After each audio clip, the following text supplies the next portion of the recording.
I was really looking for this event today. You know, we have started at 5 o'clock in the morning having the first meeting, and then in the government and so on with the politicians. But this is something for my soul.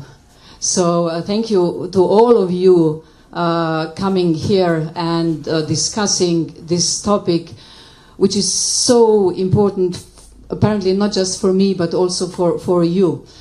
Indeed, you know, Slovenia, we are 2 million people, and we got independent for the first time in 1991, so we will be 35 years old this year.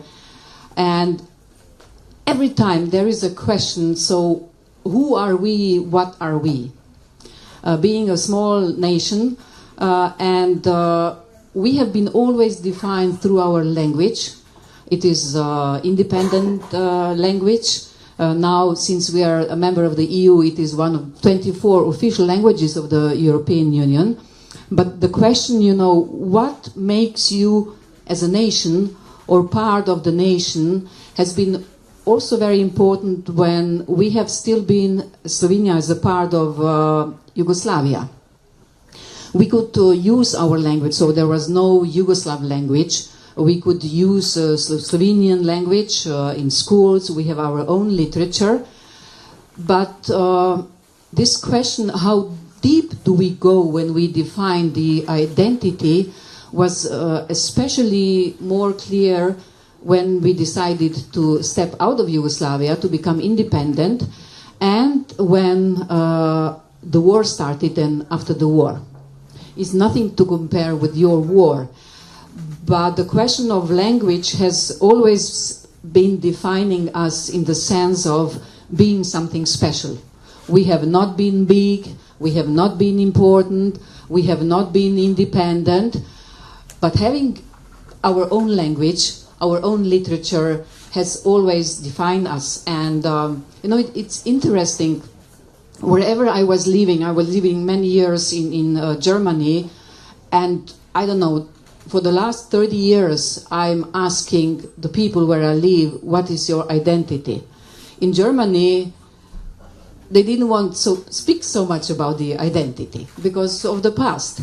And then I have lived in Switzerland, and my husband is Switzerland, and you know, I was asking him and said, he asked, you know, Henri is his name, he said, I don't know what are you talking about. Said, you know what makes you a Swiss? And he said, probably multicultural nation. Then there is a superstore chain, Migros. Nothing to do with the language. And I said, why not? And she said, there is no Swiss language. There is just German, Swiss, or Italian in Switzerland. There is no Swiss literature. So I felt something very special compared to the Swiss. But coming back to your question, I can't imagine a life of a Slovenian without having a culture, a language, a literature, which is so important to us. And that's very interesting, because this idea of post-identity Europe, post-national Europe, was basically developed in the Western Europe. And when Eastern and Central Europe came into it, it totally reformed and reshaped the very idea of what Europe is. So in my opinion, Europe cannot be post-national. It can be international, it can be interlinguistical, but it cannot be post. What do you think about this? I agree with you completely, because, you know, post-national would mean, where is my Slovene? Or where am I? Who am I? And, you know, even being a strong European, but the first definition, I would say I'm Slovene. Even, you know, from one region, I would say. From the past, but yes, it is good to be European, but European is diversity. European is many languages, European is many culture, but me being Slovene is my language, it's my culture, it's my identity, you know, to that extent that we in Slovenia, we are celebrating a day of culture. So 8th of February is the day when our biggest poet, France Prešeren, died, not born, you know, we are celebrating his death, but okay, this is a peculiarity of Slovenes. But we are celebrating the culture in the sense of, you know, all the cultural institutions are open for free, and it is a non-working day. like, many religious days or other holidays. So we wanted to celebrate this in the special way. And I even make it that my husband, French-speaking Swiss guy, is now learning Slovene, because I told him, you have to know one of the Slavic languages. That's very good. Basically, what makes the difference now compared to other years is that diplomats here in Kiev start learning Ukrainian instead of learning Russian. That happened like 10 years ago. Let me ask just this last question to you, and then I will turn to our writers. Of course, everybody asks you about EU enlargement here, and everybody asks you about whether Ukraine will be EU member very soon. There are, rumors about the next year. But tell me a little bit from the cultural point of view, because I think it's for the first time in many, many years when we are seriously talking that Ukraine joining the EU is not only changing Ukraine, but also changes the EU because of security, but also because of culture. What do you think? Yes, I agree with you. With you entering into the European Union, we will get 40 million more Slavs in the EU. You know how proud makes me this? A lot. So we are bigger and bigger with the last enlargement, or last 2004. But what I also notice is, but this is also my observation, especially since the war in Ukraine, we are much more aware what is now Ukrainian. For instance, when I was to Lviv, usually I want to have something cultural in my program, and we've been to the concert, and there was a music from Miroslav Skorik, a kind of emotional anthem, I was told, from Ukrainians. It's beautiful music. I knew it before, but I didn't know that Skorik is Ukrainian. And I think that many Europeans are now experiencing this, that something what is coming from Ukraine is much, much more important than before. So you will enrich our European Union. Ukrainian language will become one of the official languages of the European Union. So you will be able, if you will be a member of the parliament, you will be able to speak Ukrainian all the time. It will be translated in all other languages.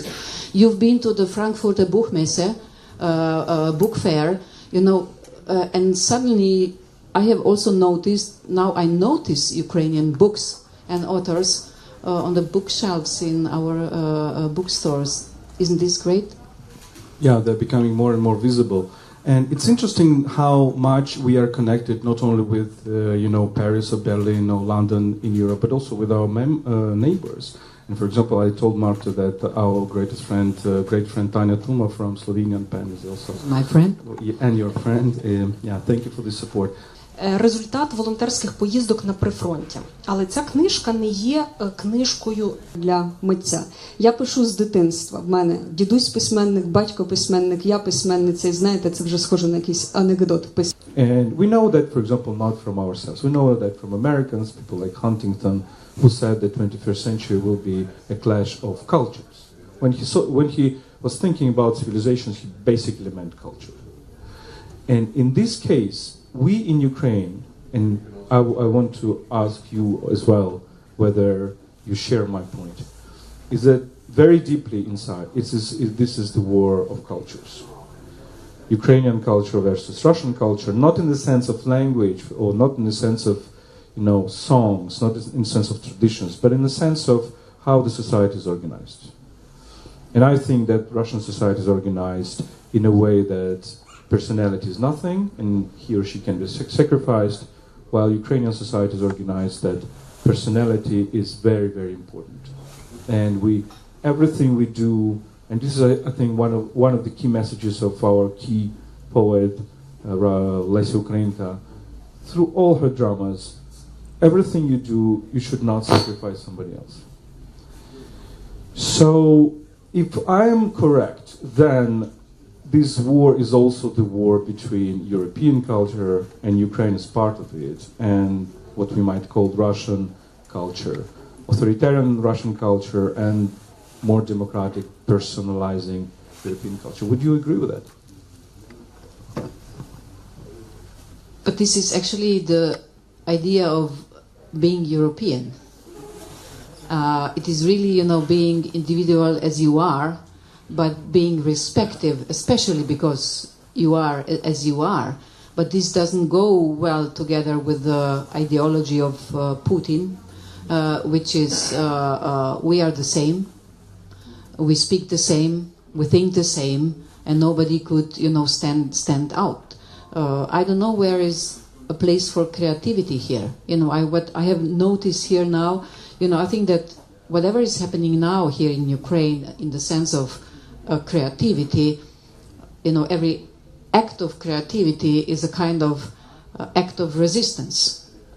And we know, that what Putin wants is ruining your identity.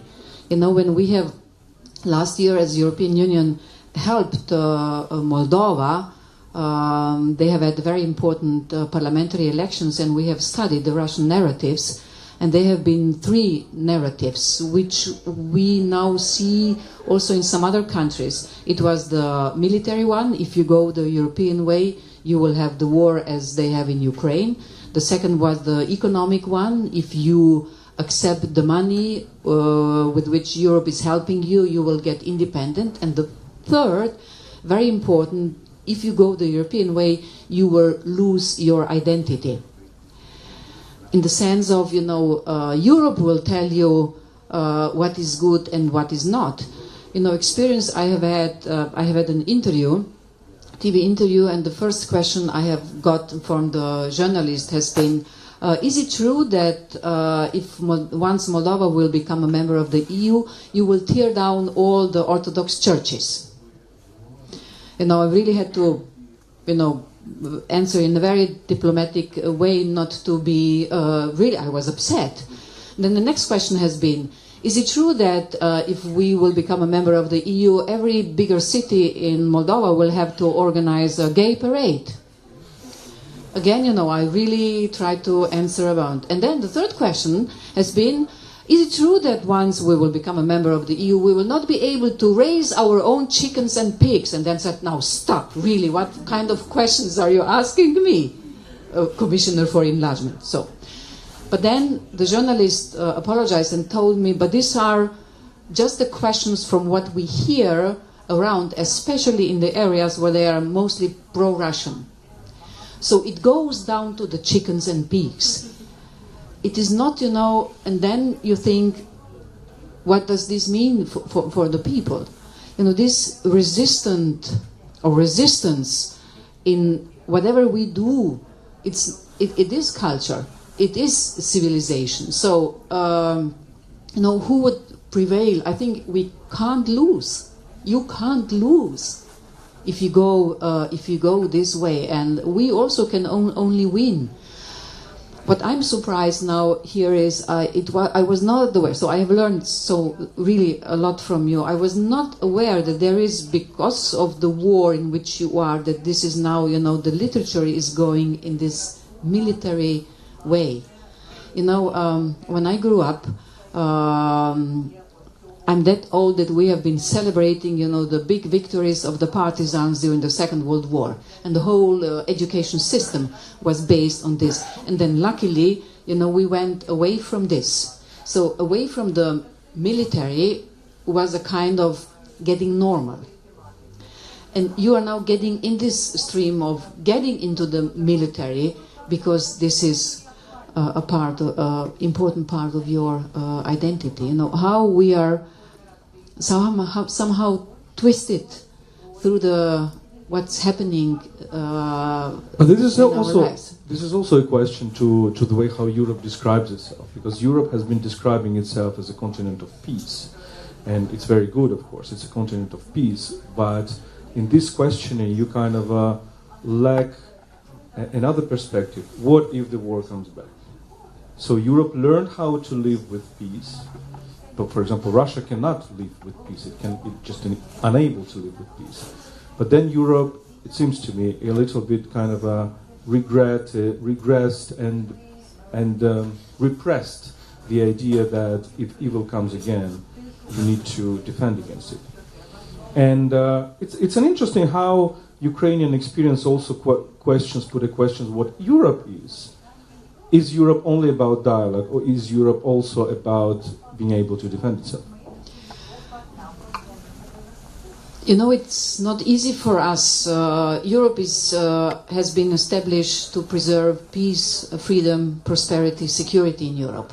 You know, we have had 2 really bad world wars, and then finally, you know, the biggest opponents came together and wanted to do something different.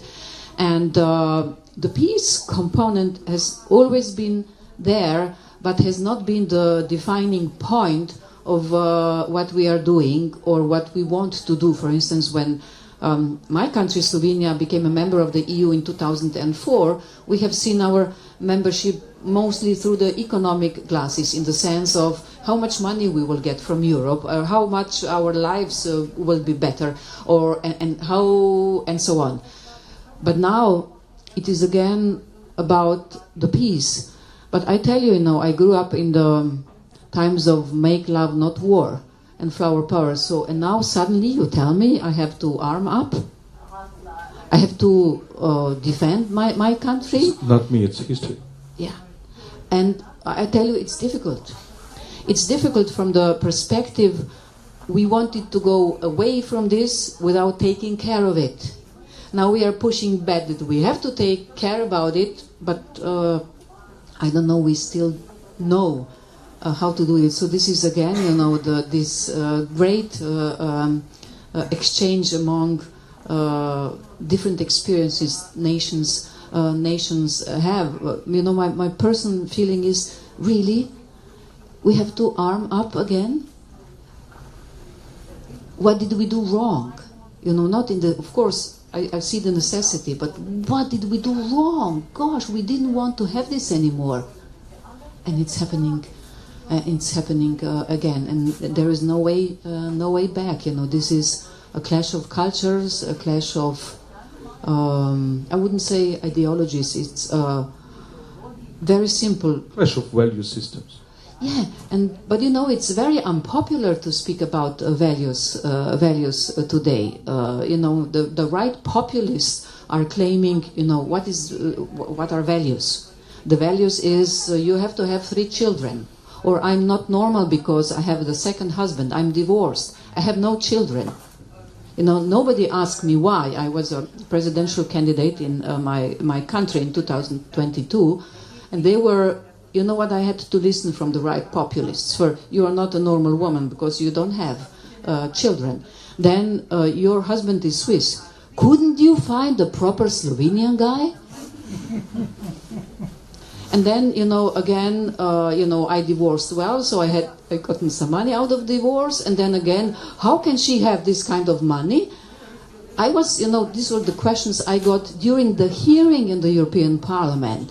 So it cannot get more personal. I think I'm very normal, but they try to persuade me that I'm not, because of this and this and this reason. So the right populists are trying to persuade us that there is always something wrong with us, and this is for me what I see the biggest danger. And this is why it's sticking to values so important. This is why it's sticking to identity and culture so important. They have only one culture. I cannot accept the notion of just one culture. No, it's your, and so on. Look at him. He has tattoos. He cannot be okay. What kind of trousers does he have? Come on.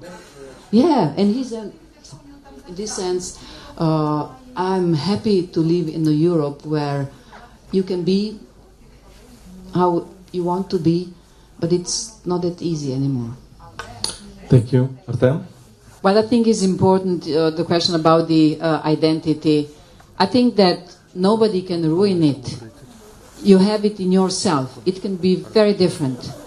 And this is, in my opinion, the beauty of this identity, which is defining us more than we sometimes want to acknowledge. And we carry it with us. We cannot always define what is it, but it is what makes us special. and you are special. And regarding your question, sometimes I get the feeling that my interlocutors think that something has to be given to them because of the special situation in which you are. And I can completely understand this, but this is what I feel, something what is striking out in the sense of, but you understand us. You know that it's difficult. You know that we need this. You know that you have to do this for us. So this is what I feel, and then I feel sometimes hopeless because, I can't give this. But the lecture, or what I learn out of this is we have to do this kind of discussions inside the European Union. My task is also that I explain the benefits of the accession process to the citizens in the member states. Meaning that my task is also to persuade a French, a German, Italian, Slovene, Lithuanian, and so on. Why is it good that Ukraine would become a member of the EU? I can't do this by myself, so I need your help. And I think that you are great storytellers in different respects. Please come and help me. Accelerated process. How many hours do we have? Until the new membership. So, based on what your President Zelensky wants, is January the 1st, 27. If I would be able to do this, I will sit on this chair until January the 1st, 27 and make it happen.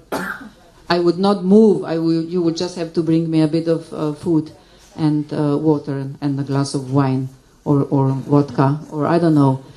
Now I'm joking now because it is getting very serious. It is clear that the methodology, enlargement methodology, which we are using today, is made for peace times, but not for war times. It takes a lot of time, and Ukraine and Europe is not having this time. That's why we are thinking now how to change it in the sense of, I love to tell the comparison. North Macedonia has been a candidate since 2005. When they have become a candidate, their country has been called Macedonia. Because of one of the member states, they had to change the name in North Macedonia. Now we can't go on because one of the other member states want to introduce their people as in the constitution of North Macedonia being recognized as a national minority. But if Ukraine would wait, as North Macedonia is waiting to start the negotiations, Ukraine would start in 2045. Now tell me who is crazy here. These are sometimes, the situations, but I'm not telling you will have to wait. You are a special case. You are delivering on the reforms even when the bombs are falling on your country. So we have to find a solution. But we have to find, it's not enough that we in the European Commission, and my boss Ursula von der Leyen is coming tomorrow to visit. We have to persuade all the EU 27. But the perception how dangerous Russia is for us Europeans, it's very different. I've been to Estonia 10 days back, and the Minister of Foreign Affairs told me, I'm 100% sure if we wouldn't be a member of NATO and the European Union today, this would be Russia. Then there was a survey made, how do you think, will Russia attack your country? 77% of people in Poland said yes. And 70% of people in Italy said no. And we have to find the compromise. But until now, I think we've been quite successful. And, I feel huge responsibility towards your country because if it would be just about me, I could assure you I can deliver. But I'm not that important. It's not enough that I am. So we should spread this narrative of why. You know, I'm always telling, we are going many times much too much into what and how we do something, but we forget the why. Zakai is Emmanuel language. I don't know how it's in Ukraine. How do you say why? Чему, Avish. So it's Zakai. So we... why? So how, because but what for? What for? Why? no, why? Чему? Чему? What's the cause? What's the reason? Yeah, so чему? Чему do we sit here? You know, чему Ukraine wants to become a member of the EU? Чему, you know, Alistair wants to have 4. So now I'm coming to the end. He wants to have 4 speakers for his world-known podcast. The rest is the politics. So I decided, Alistair, you have no word. So I need 2 men and 2 women to be able to speak to Alistair. He is there. Behave. He is very important. If you could help me doing this. But coming to the end, this kind of debates we need. We talk much too much politics.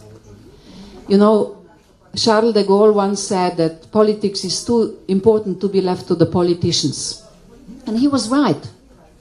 We should do the politics, speaking about your literature, speaking about the veterans, speaking about the Nedu Pisani, which is a great, great project, really.